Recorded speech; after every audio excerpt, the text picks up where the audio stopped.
Saw a lot of mountains and desert. Saw some of the most beautiful snowfalls I've ever seen in my lifetime. But we missed you all. Tony is in Ohio preaching this morning, and Larry is in Oklahoma. Their grandson graduated yesterday, and last I heard they were planning on driving back home this afternoon. I'm not sure about that, but that was the thing whenever I talked to him. Anyway, he called me, I guess Tuesday, on our way back home from vacation, and said that both he and Tony would be gone this weekend, and we're wondering what we should do to fill the pulpit. So after some discussions, we decided to fill it with a guest speaker. Now you can start guessing. I will spend the next few minutes talking to you about influence. Turn your Bibles to Matthew, the 5th chapter.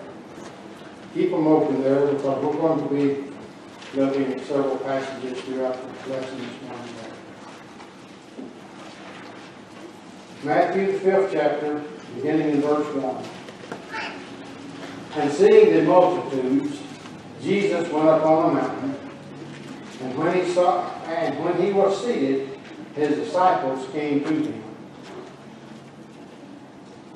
Then he opened his mouth and taught them. The sermon starts with a series of statements. These are called the Beatitudes. And to anyone who reads the Sermon on the Mount, it is obvious that following Jesus is not easy. Verses 10 through 12 says, Blessed are those who are persecuted for righteousness' sake, for theirs is the kingdom of heaven. Blessed are you when they revile and persecute you, and say all kinds of evil against you falsely for my sake. Rejoice and be exceedingly glad, for great is your reward in heaven. For so they persecuted the prophets who were before you. The Beatitudes establish that following Jesus would bring blessings to his followers. Christ also declares that doing his will also bless others. He spoke to his disciples, saying, Be the salt of the earth and light of the world. Many passages in the Bible teach on the power and importance of influence. 1 Corinthians, the 5th chapter, verse 6. Chapter 15, verse 33. Philippians chapter 2 and verse 15. 1 Peter chapter 2 and verse 12. And many others. But none are more challenging and thought-provoking than Matthew, the 5th chapter, verses 13 through 16.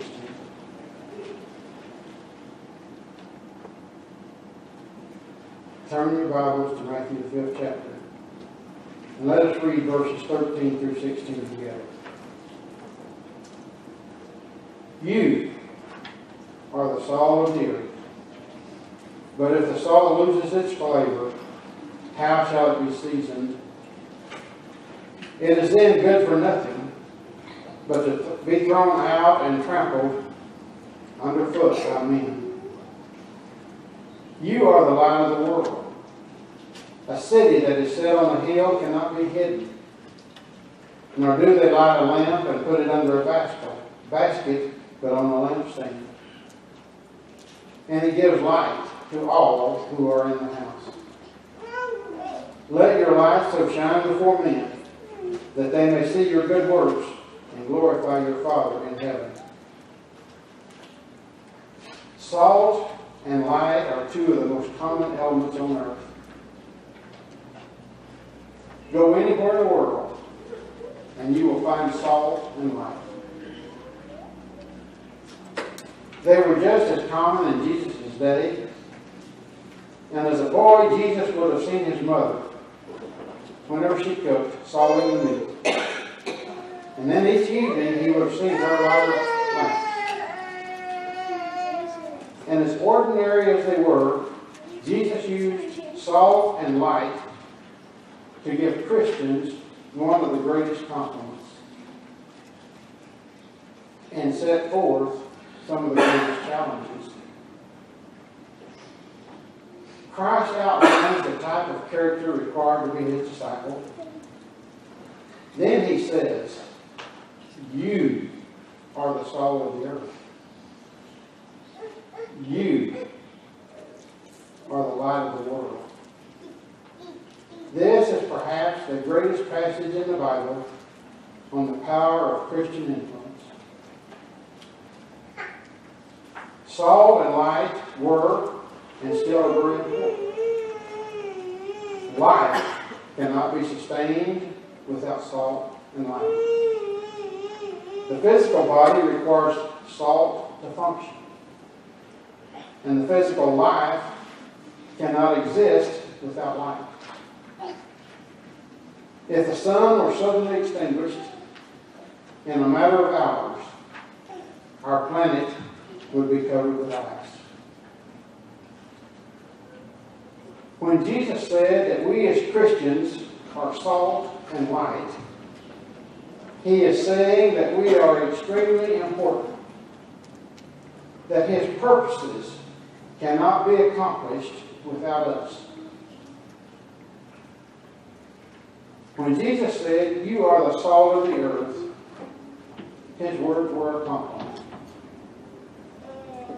You know, there's no greater expression that I have ever heard, I think, than to hear someone say, "He's the salt of the earth." I'm sure that all of you have heard that, maybe even often, sometimes used that phrase, "He's the salt of the earth."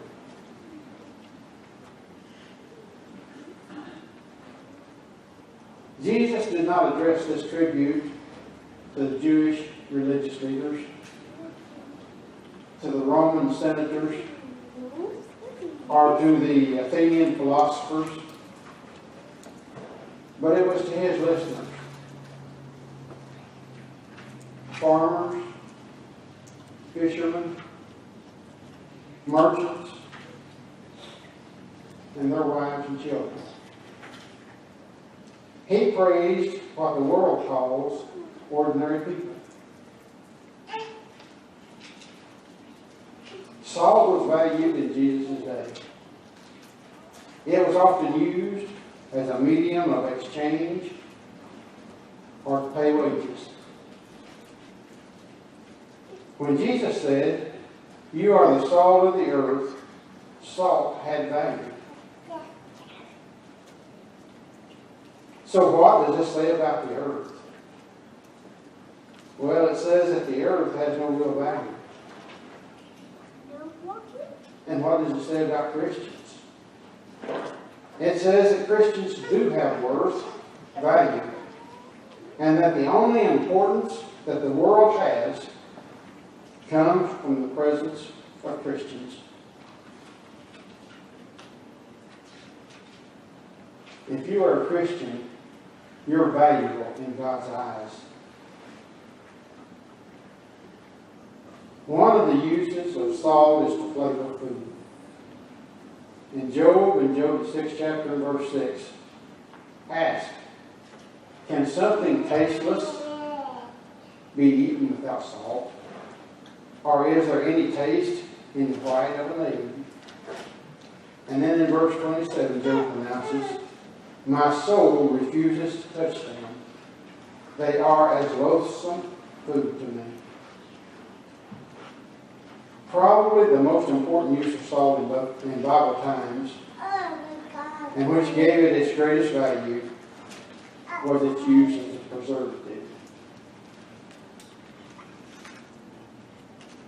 What did people do in Bible times to preserve meat?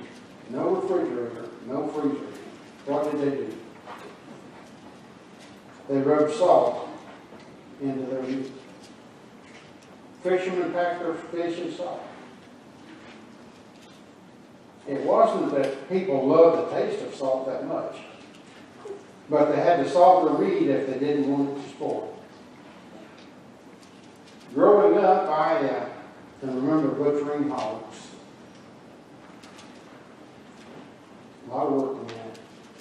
Curing hams with salt and making salt pork to prevent spoilage. The butchering would take place in early December, and we would have meat till early summer. Salt preserves. Jesus said, "You are the salt of the earth." What's it saying about the earth? It's saying that the earth is decaying and rotting. This is basic to our understanding of the world. No matter how glamorous it may appear, it is actually dying and disintegrating before our eyes. The world puts on a beautiful face, but if you look closely, it is all paint and powder. Beneath the brilliant colors is a faded, wrinkled reality. The truth is, reality is apparent to anyone with even a limited knowledge of biblical teaching. We can all look at the declining moral standards of the world. The shortage of honesty and integrity, and the lack of interest in spiritual matters. Nothing about this world can attract the one who sees beneath the surface. So what does it say about Christians? It says that Christians are the preserving power of the earth. In recent decades, various factors have been hailed as the earth's hope and salvation.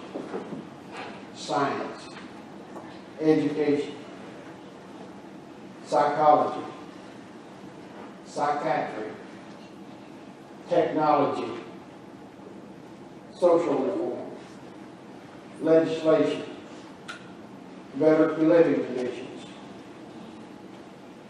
and military might. Mankind has made progress in all of these areas. Significant progress in some. Yet the world seems to be getting increasingly worse. Jesus said that the only real hope for the world is faithful Christians. And when Jesus said, "You are the salt of the earth," this was not just a compliment, but it was a challenge. Salt has value and has the capacity to be a preservative because it has a distinctive quality. As Christians, we too need a distinctive quality. One way of expressing this quality is to say that we must be different from the world. In Romans, the 12th chapter, verse 2, Paul writing says, "And do not be conformed to this world, but be transformed by the renewing of your mind, and that you may prove what is that good and acceptable and perfect will of God." James writes in James 4:4, "Adulterers and adulteresses, do you not know that friendship with the world is enmity with God? Whoever therefore wants to be a friend of the world makes himself an enemy of God." In 1 John chapter 2 and verse 15 we read, "Do not love the world or the things in the world. If anyone loves the world, the love of the Father is not in him." If salt had the same composition as meat, it could not preserve the meat. If we are like the world, we have no preserving qualities. Now, this does not mean that we are to be odd or strange, but it does mean that we are to be distinctive. Can people look at us and see that we are Christians? By what we do, by the way we talk, by the topics we discuss, by the way we dress, by the way we meet difficulties. Being a Christian should affect how we treat our families, spiritual family included. How we play our games, how we talk to those that we come in contact with. Jesus said, "You are the salt of the earth." He didn't say, "You are the salt of the church." He said, "You are the salt of the earth." Challenge. Most church activities take place in church buildings. But we need to be salt where other people are, is what he's telling us. In shopping places, in schools, and in the workplaces. Jesus was a friend to the sinner. In Matthew the 11th chapter, in verse 19, we read, "The Son of Man came eating and drinking, and they say, 'Look, a glutton and a winebibber, a friend of tax collectors and sinners.'" Is that a challenge for us today? To be out among society, among those who are sinners, teaching and encouraging and educating. As Christians, we should get into society where we can have that positive influence on others. Wherever you go, wherever you are commissioned to be God's preserving power. You probably visit homes, go places, and make contacts unique to you as a child of God. That is God's special place for you. Your special place of influence. As Christians, we should never forget the challenge of being salt of the earth. In the last part of verse 13, Jesus emphasizes the seriousness of the challenge. Listen to what he has to say. "But if the salt has become tasteless, how can it be made salty again? It is no longer good for anything except to be thrown out and trampled underfoot by men." Many of us have trouble understanding how salt can lose its taste and saltiness. Since we buy pure salt in a box, we have it this difficult. But that salt is always going to be salty. That's pure salt. Salt in biblical times was the result of evaporation of seawater. And that salt naturally contained impurities. And if the resulting salty mass was exposed to the elements, much of the sodium chloride would leach out. But enough of it to be of value was very little. But the salt has a distinctive quality. Good land was a premium in the land of Palestine. They used every available foot for the production of crops. And crisscrossing the fields were narrow paths used by farmers because people did not dare throw salt that had lost its saltiness on the field, because that would destroy the fertility of the soil. Instead, they threw the salty mass on the paths where they would do no harm, and there it was trampled underfoot by man. This illustration is Jesus' sad commentary on Christians who make no attempt to realize their potential as the salt of the earth. Jesus' stark conclusion is that such a person is good for nothing. Now let us focus our attention on what Jesus had to say about letting our light shine. Verse 14, 15, and 16. You've still got your Bible open at Matthew chapter 5.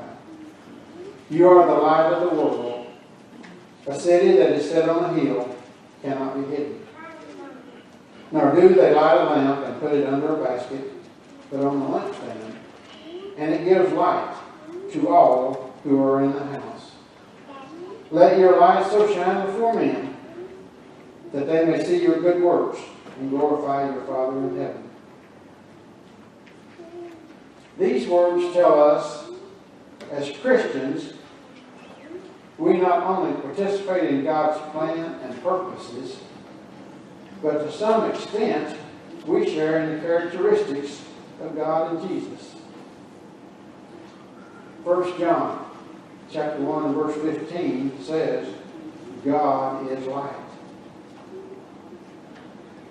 In John the 8th chapter and verse 12, Jesus says, I am the light of the world. So through these verses, Jesus points to his followers and says, you are the light of the world. Jesus is telling us something about the world and something about Christians. This world is in darkness. The world actually prefers darkness. Light exposes the hidden things of darkness, we read in 1 Corinthians chapter 4 and verse 5. In John the 3rd chapter, verse 19, Jesus said that the people of his day loved darkness rather than light, for their deeds were evil. Have you ever walked into a dark room, left in terrible conditions, full of filth and rotten food? When you turn on the light, thousands of roaches scamper in every direction. Roaches do not like the light, and neither does the sinful world. Nevertheless, light is precisely what the world needs. Christians are the ones who have the light. If you know Jesus and the Bible, you know more about marriage, parenting, how to deal with problems, and what life is all about. Much more than any PhD who is not a Christian. As Christians, we are to let our light shine by living the right kind of life and by teaching God's Word. Paul wrote to the Corinthians in Philippians chapter 2, verses 15 and 16, to be blameless, innocent, children of God, above reproach, in the midst of a crooked and perverse generation, among whom you appear as lights in the world. We are not light because of some inherent illuminating power within us. We are light because of the connection we have with the source of life, God and Jesus. If our light is to do any good, men must see it. Someone has said there is no such thing as a secret discipleship. Either the secrecy will destroy the discipleship, or the discipleship will destroy the secrecy. Salt and light are important. We think we need many things, but only a handful are really essential. And among the essentials are salt and light. But we should not and cannot, as Christians, be without them. Jesus said, "You are the salt of the earth. You are the light of the world." We do not want to be good for nothing spiritually. Let us live a distinctive life, different from the world. We are special to the Lord. We have value. Let us never sell ourselves short. If you have never been baptized into Christ, you have not put on Christ. Yes, I am talking about water baptism. A burial in that watery grave where our sins are washed away.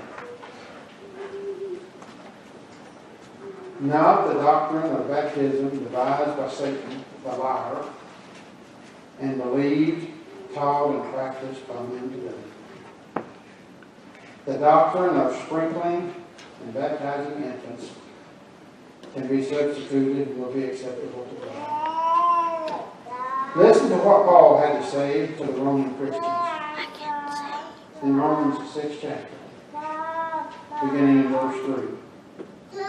Or do you not know that as many of us as were baptized into Christ were baptized into his death? Therefore, we were buried with him through baptism into death, that just as Christ was raised from the dead by the glory of the Father, even so we also shall walk in newness of life. For if we have been united together in the likeness of his death, certainly we also shall be in the likeness of his resurrection. There is no salvation outside of Jesus Christ. No hope. No promise of a home in heaven. You have a choice to make if you're not a Christian. And we are going to sing a song extending Christ's invitation to come to him. What will your answer be? Let's stand.